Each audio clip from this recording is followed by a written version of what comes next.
Hello friends, शुरू करते हैं आज की हमारी कहानी एक परंपरा ऐसी भी भाग 6। अभी तक हमने पढ़ा कि शादी की पहली रात ही रमेश शराब के नशे में तन्वी के साथ जबरदस्ती करने लग जाता है।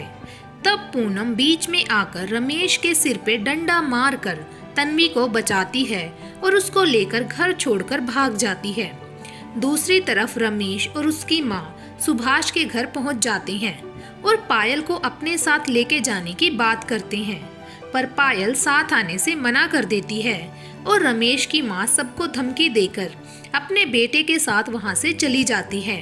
अब आगे रमेश और उसकी माँ द्वारा शादी की मांगे गए सारे रुपयों की वजह से सुभाष काफी परेशान हो गया और वो दिन रात इसी चिंता में डूबा रहता कि वो कैसे रुपए चुकाए।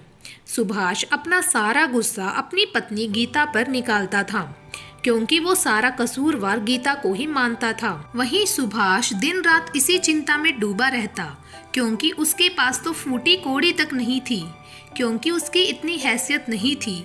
वो जैसे तैसे कर अपना और अपने परिवार का गुजारा कर रहा था। गीता भी सारी परेशानियों की वजह से काफी दुखी थी। उसे भी समझ नहीं आ रहा था कि वो कहाँ से इतना पैसा लाए। उसके पास तो जेवर के नाम पर एक लोहे की कील तक ना थी, क्योंकि जो कुछ भी उसके माँ बाप ने उसकी शादी के समय उसे जेवर दिया था, वो सब तो उसने अपनी बड़ी बेटी की शादी में दे दिया था। और वहीं सुभाष ने शादी के समय पायल को पहनने के लिए और नवीन के लिए जो सोने चांदी के जेवरात दिए थे वो वापस उनसे ले लिए। वहीं सुभाष का बड़ा बेटा दीपक, इसे इन सब से कोई लेना देना नहीं था। उसकी तो अपनी खुद की ही अलग दुनिया थी। उसकी तरफ से चाहे परिवार मरे या कोई और, उसे इससे कोई मतलब नहीं था। नवीन तो तन्वी को ही कसूरवार मानता था, लेकिन पायल वो समझदार थी। वो कहती थी, अरे जो कुछ हुआ उसमें तन्वी की नहीं पूनम की गलती है। आखिरकार तन्वी तो नादान है। फिर कहती कि माना कि पूनम ने थोड़ा गलत किया, लेकिन अपनी जगह पर वो भी सही थी। अपने जीते जी ही उसका पति उसके लिए सौतन ले आया, यहाँ तक तो ठीक था। लेकिन शायद तन्वी की उम्र को देखकर उसे उस पर रहम आ गया था, इसीलिए उसे लेकर भाग गई। वो कहती कि एक हिसाब से तो बिल्कुल सही हुआ, क्योंकि तन्वी की जिंदगी तो नरक बनती, लेकिन उन लोगों ने पूनम की जिंदगी पहले ही नरक करके छोड़ दी थी। ऐसे में दोनों ही उस नरक से छुटकारा पा गई। अब जाकर उन दोनों माँ बेटों की अकल ठिकाने आएगी, क्योंकि पायल को पूनम की हालत पर काफी तरस आता था। और जब उनकी शादी की चर्चा हो रही थी, तब पहली बार जब उसने रमेश के लिए तन्वी को देखा तो उसका भी मन किया कि वो इस शादी से मना कर दे, क्योंकि उसके बदले एक मासूम को रमेश के पल्ले बांधा जा रहा था। लेकिन पायल बेचारी भी बेबस और लाचार थी, क्योंकि उसके माता पिता की हैसियत इतनी नहीं थी कि वो किसी अच्छे घर में उसका रिश्ता कर सकी। और शायद कुछ अपने स्वार्थ के कारण और कुछ अपने घर वालों की वजह से पायल ने चुप रहना ही सही समझा। लेकिन रमेश और उसकी माँ ने अब उस पर ज्यादा दबाव बनाना शुरू कर दिया था। साथ में ही कह दिया था कि अगर पैसा नहीं चुकाया तो उसके लिए अच्छा नहीं होगा। अब सुभाष बहुत परेशान हो गया। एक दिन सुभाष ने अपनी इस परेशानी के बारे में अपने दोस्त से बातचीत की। तब उसने उसे सलाह दी कि देख भाई सुभाष, ऐसा कर तू दोनों गांवों की पंचायत बैठा, जो फैसला होगा वो तू मान लेना। वैसे भी अगर तू पंचायत नहीं बैठाएगा तो भी तुझे उनके पैसे देने हैं। अगर पंचायत बैठाने से कुछ फायदा हो तो इसमें बुराई क्या है। अपने दोस्त की बात सुभाष को भी सही लगी और आखिरकार उसने अपने गांव के पंचों से इस बारे में विनती की। गांव के पंचों को भी लगा कि सुभाष काफी मुसीबत में है, इसीलिए उन्होंने पंचायत बैठाना ठीक समझा। सुभाष के गांव में आज भी कोई भी मुद्दा होने पर पुलिस की सहायता ना लेकर पंचायत बैठाई जाती थी। आखिरकार गांव के पंचों ने आपस में बातचीत कर एक कागज लेकर रमेश के पास और उसके गांव के पंचों के पास भेजा। कागज पाकर रमेश गुस्से में हो गया और अपनी माँ से बोला, देखा माँ, ये लोग पंचायत बैठाना चाहते हैं। अरे मैं भी देखूं पंचायत क्या करती है, फूटी कोड़ी नहीं छोड़ेंगे उन पर तो। ये सुनकर रमेश की माँ भी गुस्से में हो गई, लेकिन वो कुछ कर भी तो नहीं सकती थी, क्योंकि पंचायत का मामला जो था। आखिरकार दोनों गांव की पंचायत बैठी। आपस में दोनों गांव के पंचायत के पंचों ने आपस में काफी बहसबाजी और बातचीत की और आखिर में ये फैसला लिया गया कि सुभाष की आर्थिक स्थिति ठीक नहीं थी। इसीलिए ही उसने अपने बेटे के बारे में सोचते हुए और अपनी आर्थिक स्थिति ठीक ना होते हुए ही रमेश जैसे ज्यादा उम्र के पुरुष को अपनी बेटी को देना इस शर्त पर तय किया था कि विवाह का पूरा खर्चा रमेश ही उठाएगा। आखिरकार ऐसे में पंचायत ने फैसला लिया कि सुभाष रमेश को कुछ भी नहीं देगा, क्योंकि पंचायत के पंचों का कहना था कि सुभाष ने अदला बदली का जो वादा किया था वो पूरा किया था। उसने अपने वचन के मुताबिक रमेश के साथ अपनी बेटी तन्वी की शादी की थी। अगर तन्वी भागी है तो वो रमेश के घर से, ना कि सुभाष के घर से। इसीलिए रमेश आगे से सुभाष से कोई भी पैसा लेने के लिए दबाव नहीं बनाएगा और साथ में ही पायल नवीन की बींदनी है। ऐसे में रमेश और उसकी माँ दोनों ही पायल और नवीन को किसी भी तरीके से परेशान नहीं करेंगे। अगर ऐसा कुछ हुआ तो रमेश को उसका जुर्माना भरना पड़ेगा। जैसे ही फैसला हुआ, सुभाष ने चैन की सांस ली। उधर रमेश और उसकी माँ गुस्से में तिलमिला गए, लेकिन पंचायत के फैसले के आगे वे लोग कुछ कर भी तो नहीं सकते थे। उधर जब पूनम आधी रात को कुछ रुपये पैसों और कपड़ों की गठरी के साथ तन्वी को लेकर भागी थी, तो वो तन्वी को लेकर सीधा खेतों से भागते हुए बस स्टैंड पर आ गई और बस का इंतजार करने लगी। इसी बीच उसने तन्वी से उसके सारे जेवर ये कहकर पोटली में रख लिए कि उनकी वजह से उन दोनों को कोई भी खतरा हो सकता है। सारे जेवर रखने के बाद उसने पोटली को अच्छे से अपने हाथ में पकड़ा और दूर से आती हुई बस को देखकर तन्वी का हाथ पकड़ लिया। जैसे ही बस स्टैंड पर आकर रुकी, वैसे ही पूनम तन्वी को लेकर उस बस में चढ़ गई।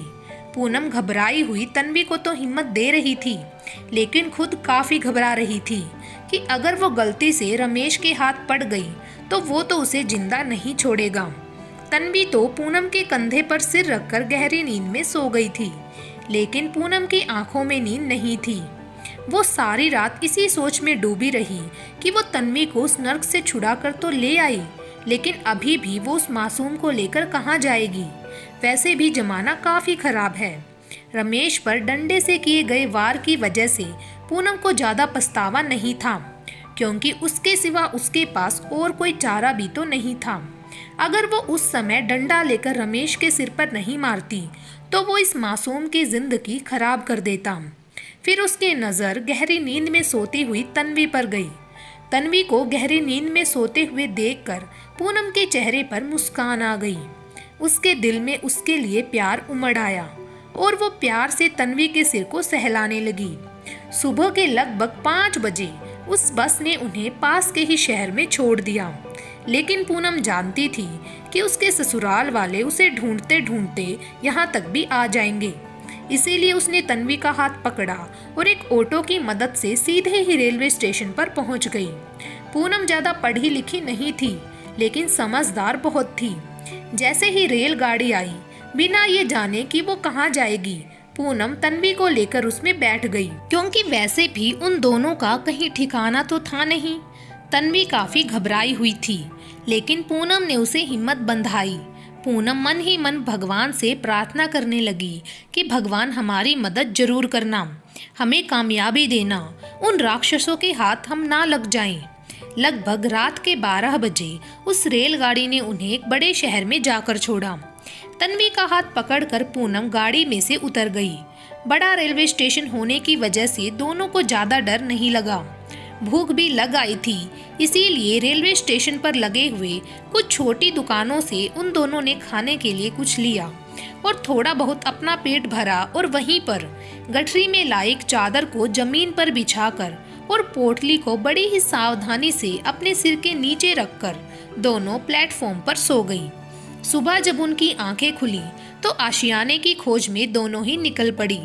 अब पूनम को ज्यादा डर नहीं लग रहा था कि रमेश और उसके साथी यहाँ तक उन्हें ढूंढते हुए आ पहुँचेंगे। जहाँ तक पूनम को समझ में आ रहा था, वो जानती थी कि रमेश कैसे भी करके यहाँ इतनी दूर उन्हें ढूंढ नहीं सकता।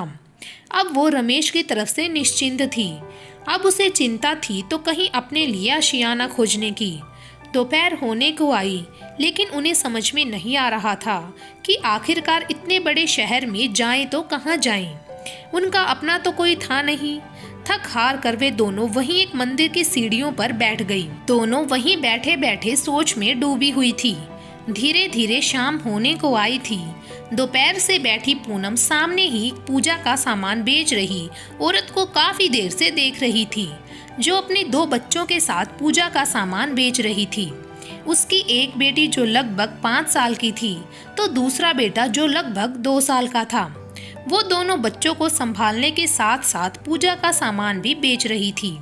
उसकी मुस्कुराहट और ग्राहकों से उसके अच्छे बर्ताव को देखते हुए पूनम को पता नहीं क्यों उस औरत पर विश्वास होने लगा। वो उठी और उस औरत के पास गई। उस औरत ने जैसे ही पूनम को देखा, वो बोली, हाँ दीदी, बोलो कितने की पूजा की थाली लगा दूं आपको। ये सुनकर पूनम कुछ नहीं बोली। तब वो औरत फिर बोली, क्या हुआ दीदी। तब पूनम हड़बड़ाते हुए बोली, म्हारे को पूजा की थाली ना चाहिए, म्हारे को थारे से मदद चाहिए। ये सुनकर वो औरत हैरानी से पूनम की तरफ देखने लगी और फिर बोली, कैसी मदद, मेरे कुछ समझ में नहीं आया।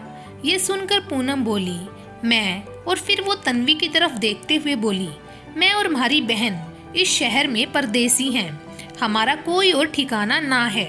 आपकी बड़ी मेहरबानी होगी, म्हारे को हमारी बहन को कोई ठिकाना बता दो। ये सुनकर वो औरत थोड़ी सोच में डूब गई। फिर परेशान होते हुए बोली, वैसे आप इस शहर में नए हैं, कुछ काम था या ऐसे ही आई हैं। ये सुनकर पूनम सोच में डूब गई। फिर बोली, थारे से क्या छुपाना बहन, बात ये है कि ये हमारी बहन है। हम दोनों का इस दुनिया में कोई ना है, एक भाई को छोड़कर। लेकिन भाई भाभी को तो हमारे से कोई मतलब ना है। शादी को बहुत साल बाद भी जब हमारे को औलाद ना हुई, तो हमारी सास और हमारा पति अपने वंश को चलाने के लिए दूसरा विवाह करने की सोचने लगे। हमारे को काफी दुख हुआ, काफी समझाया, लेकिन कोई हमारे सुनने को तैयार ना था। और हमारे पति की गलत नजर हमारी बहन पर थी। हमारी सास भी ये चाहती थी। मैंने समझाया कि अभी हमारी बहन मासूम है, उम्र में कितनी छोटी है। हमारे पति को मैंने समझाया कि वो थारी बेटी की उम्र की है, लेकिन वो हमारी बहन को कम उम्र और रूप को देखकर कुछ अपने स्वार्थ के वशीभूत होकर पगला गया था और कुछ भी सुनने को तैयार ना था। फिर हम दोनों के कुछ भी समझ में ना आया। हमारी मदद करने वाला और सुनने वाला कोई ना था। सब लोग उनकी ही तरफ थे। इससे पहले कि वो हमारी बहन की जिंदगी बर्बाद करता, मैं हमारी बहन को लेकर अपने साथ वहाँ से भाग आई हूँ। मैं कोई भी काम धंधा कर लूँगी और अपनी बहन के साथ गुजारा कर लूँगी। आपकी बड़ी मेहरबानी होगी, हमारी मदद करो। कुछ झूठ और कुछ सच कहकर पूनम ने उसके सामने हाथ जोड़ लिए। तब वो औरत बोली, अरे आप हाथ मत जोड़िए। फिर बोली, आप कुछ देर वहाँ बैठिए, जैसे ही 7 बजेंगे मैं दुकान बंद करके आ जाऊंगी, तब तक आप मेरे साथ चलना। 7 बजे तक ही मंदिर खुला रहता है, उसके बाद मंदिर के पट बंद हो जाते हैं।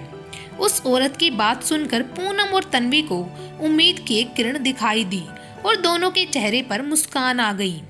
फिर पूनम ने कुछ रुपये का प्रसाद लिया और तन्वी के साथ मंदिर में माथा टेकने चली गई। वो भगवान से प्रार्थना करने लगी कि हे भगवान, आज हमारी मदद करना। जैसे ही शाम के 7 बजे वैसे ही मंदिर के पट संध्या आरती के बाद बंद कर दिए गए और सभी दुकानें बंद होने लगी। उस औरत के साथ पूनम और तन्वी उसके घर के लिए चल दी। तन्वी और पूनम दोनों ही उस औरत के साथ उसके घर चल दी। उस औरत ने रास्ते में बताया कि उसका नाम किरण है। वो और उसका पति अशोक 7 साल पहले अपने गांव से भाग कर आए थे। उन दोनों ने प्रेम विवाह किया था। दोनों उस समय शहर में नए थे। दोनों के पास रहने का ठिकाना और काम धंधा भी नहीं था। तब उस औरत ने बताया कि हमारी कच्ची बस्ती में रहने वाले पम्मी चाची ने ही हमारी मदद की। पम्मी चाची किराए पर घर दिलवाने का काम करती है, इसके बदले में कुछ कमीशन भी लेती है। आपको भी घर वही दिलवा देगी, साथ में आपको कुछ कमीशन देना पड़ेगा। पम्मी चाची ने मेरे पति को चौकीदार की जॉब दिलवाई और मेरे को भी काम धंधा उसी ने लगवाया था। वो आपको घर दिलाने के साथ साथ काम धंधा लगवाने में भी जरूर मदद करेगी। फिर किरण ने बताया कि शुरुआत में तो उसका पति चौकीदारी करने का काम करता था और वो बस्ती की और महिलाओं के साथ शहर के कुछ अमीर लोगों के यहाँ झाड़ू पोछा बर्तन और खाना बनाने का काम करती थी। लेकिन जब से उसके 2 बच्चे पैदा हुए तब से उसे इतना टाइम नहीं मिल पाता। इसीलिए उसका पति तो रात को 9 बजे खाना खाकर अस्पताल के बाहर चौकीदारी करने चला जाता है और सुबह 9 बजे ही आता है। और वो घर का सारा काम करने के बाद दोनों बच्चों को लेकर मंदिर के पास लगी अपनी छोटी सी पूजा के सामान की दुकान पर आ जाती है। उसके पति को महीने की 10,000 रुपए सैलरी मिलती है और लगभग महीने के 6-7 हजार मैं भी पूजा के सामान को बेचकर कमा लेती हूँ। जैसे तैसे उनका गुजारा चल रहा है, लेकिन फिर भी वे लोग खुश हैं। ये सब बातें करते करते दोनों को लेकर किरण अपने घर पहुँच गई। उसका घर कच्ची बस्ती में था, जहाँ अधिकतर टीन टप्पर के छोटे छोटे गलियों में बसे घर थे। अपने घर लाकर जैसे ही किरण ने दरवाजा खटखटाया, दरवाजा उसके पति अशोक ने खोला। अशोक हैरानी से दोनों को देखने लगा। फिर किरण ने तन्वी और पूनम का परिचय करवाया। तब अशोक ने दोनों का हाथ जोड़कर अभिवादन किया। फिर किरण दोनों के लिए अंदर से पानी ले आई। पानी पीने के बाद फिर किरण ने अपने पति के पास अपने दोनों बच्चों को छोड़ा और पूनम और तन्वी को लेकर पम्मी चाची के यहाँ चली गई। पम्मी चाची 60 साल की महिला थी जो अकेली रहती थी। उसके पति की तो मौत बहुत साल पहले ही हो चुकी थी और उसके 2 नालायक बेटे दोनों अलग अलग होकर अलग अलग शहरों में जा बसे थे। अब पम्मी चाची अपना गुजारा चलाने के लिए दिन में सब्जियों का ठेला लगाया करती और बस्ती में आने जाने वाले लोगों को किराए पर घर बताकर कुछ कमीशन लेकर उनसे अपना गुजारा किया करती। पूनम और तन्वी को देखकर पम्मी चाची ने प्यार से उन्हें बैठाया। तब किरण ने पम्मी चाची को सारी बात बता दी कि ये दोनों कैसे आई हैं और इन्हें घर चाहिए। पम्मी चाची ने मुस्कुराते हुए पूनम की तरफ देखा और कहा, घर तो मिल जाएगा, कोई परेशानी भी नहीं होगी तो इस बस्ती में तुम लोगों को, लेकिन मुझे मेरा कमीशन चाहिए। ये सुनकर पूनम ने हाँ में सिर हिला दिया। फिर पम्मी चाची ने कुछ इधर उधर की बातें की और फिर उन्हें लेकर घर दिखाने चल दी। पम्मी चाची उन्हें लेकर एक कच्चे पक्के से बने घर में ले गई। घर क्या, एक कमरा था जो ईंटों से उसकी दीवार बनी हुई थी और ऊपर छत के नाम पर सीमेंट की टीन सेट उस पर पड़ी हुई थी। पम्मी चाची ने घर का ताला खोला और उनको अंदर ले गई।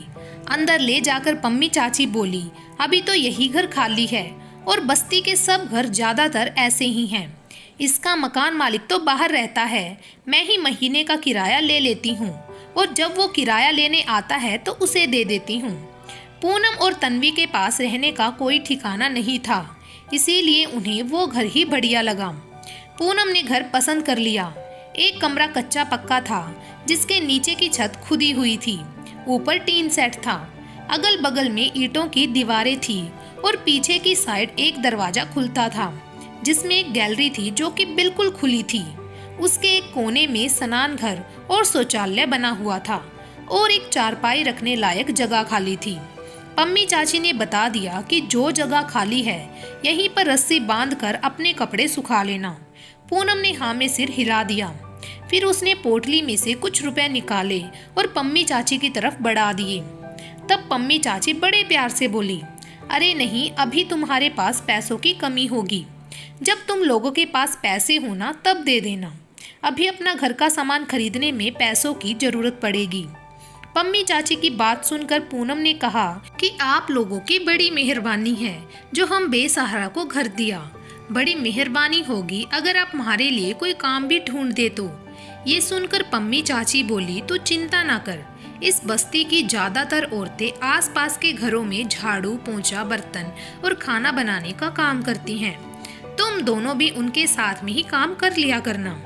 ये सुनकर पूनम बोली, ना चाची, हमारी बहन तो पढ़े लिखेगी, मैं हमारी बहन को दिन रात मेहनत करके पढ़ाऊंगी, मैं ही काम करूंगी। फिर पम्मी चाची और किरण घर की चाबी पूनम और तन्वी को देकर अपने घर चली गई।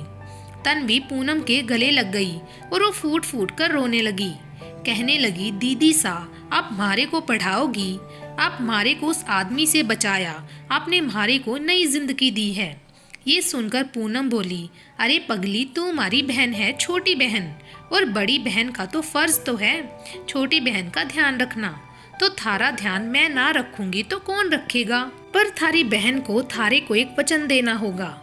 ये सुनकर तन्वी बोली, कैसा वचन दीदी सा? तब पूनम मुस्कुराते हुए बोली, यही कि तू दिन रात ध्यान रखकर पढ़ेगी और बड़ी होकर अपने पैरों पर खड़ी होएगी, कुछ बनकर दिखा देगी, जिससे थारी बहन का सिर गर्व से ऊंचा हो सके। ये सुनकर तन्वी बोली, दीदी सा मैं थारी उम्मीदों पर खरा उतरूंगी। ये कहकर तन्वी फिर से पूनम के गले लग गई। ये सुनकर पम्मी चाची मुस्कुरा दी, उसने कोई जवाब नहीं दिया। आज की कहानी को यहीं पर समाप्त करते हैं। बाकी की कहानी आपको मिलेगी भाग नंबर 7 में। तब तक के लिए बने रहे मेरे चैनल ढेर सारी कहानियां के साथ। Thank you.